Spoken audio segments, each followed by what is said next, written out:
LIIGI omuzannyo gwa badminton ezzeemu na tokutojera mu kisaawe ekibika e Lugogo. Namukisa Marcelina owa Gayaza High School asanyukidde obuwanguzi bw'atuuseeko. I had one single match and a double match and I managed to win both my matches and I'm really happy.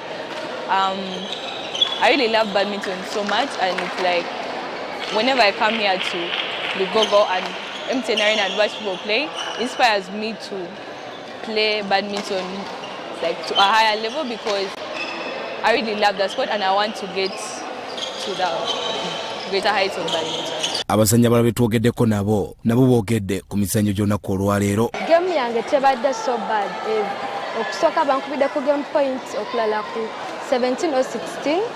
Game ebadde ya 21. Like naye oguddako ngenda kukola nnyo osobole okuwangula. Kubanga eno liigi etegeeza kinene gye ndi n'eri eggwanga lyange. Njagala yitamu ngende ku nationals.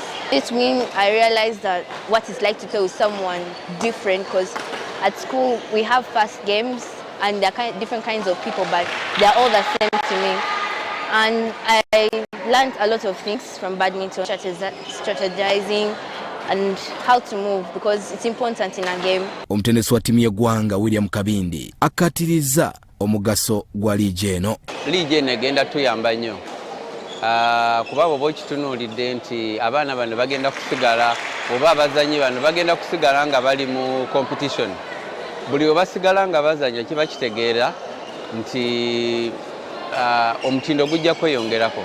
Emizannyo 8 gyegizannyiddwa mu balenzi ne mu bawala nga mu bakyala. Gayaza High School A bakubye Kinaawa High School. St. Michael ekubiddwa Mbogo High Warriors. Gayaza B nekubwa Mbogo High School Junior Warriors. Songa Kinaawa High School naye ekubiddwa Lubaga Girls. Mu basajja St. Michael International bakubye Buckingham Junior School. Kibuli SSB nekuba Kinaawa High School A ate nga Kibuli SSA bakubye Kinaawa High School B. Abel Kitaka, Salt TV, Omunyo.